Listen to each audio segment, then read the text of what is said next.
trying to decide, but at the moment I have to say that spring is my favorite time of year. This past winter, having been cooped up inside with a little one made me even more eager for the weather to turn warm so we could be outside more and finally start planting things for the garden. To be honest, I really think dreaming about a garden this spring was the only thing that kept me through the winter.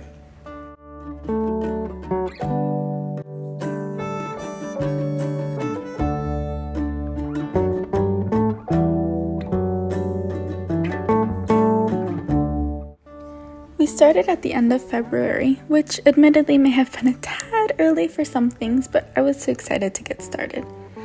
We bought a shelf and turned our living room into a little greenhouse where we could keep the seedlings until it's warm enough to plant them all outside.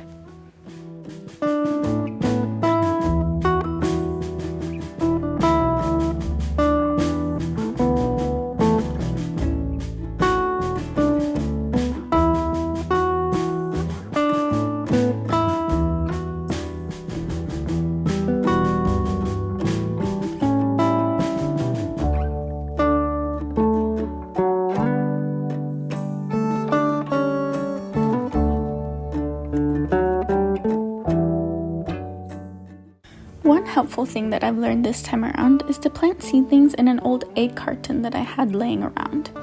Besides the fact that I'm reusing something that I already have and don't have to buy something, the perk here is that when it's time for the plant to be in a bigger space, whether in a larger pot or directly in the ground, you don't have to mess with pulling it out of its container and possibly damaging the roots.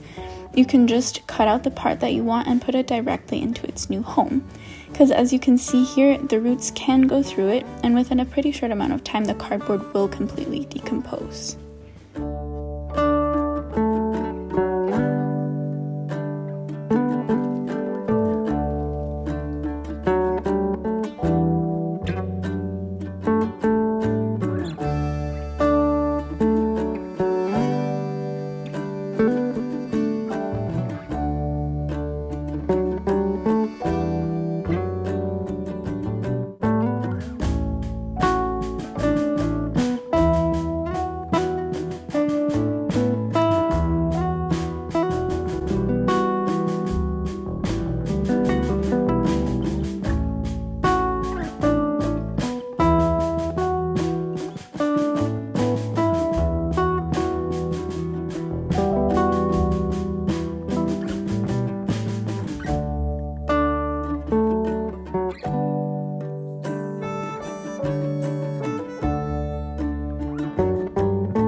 The weather is much warmer, and though it is likely that it still might frost during some nights, a few of the plants can be moved outdoors, making way for lots of new trays for this impatient gardener.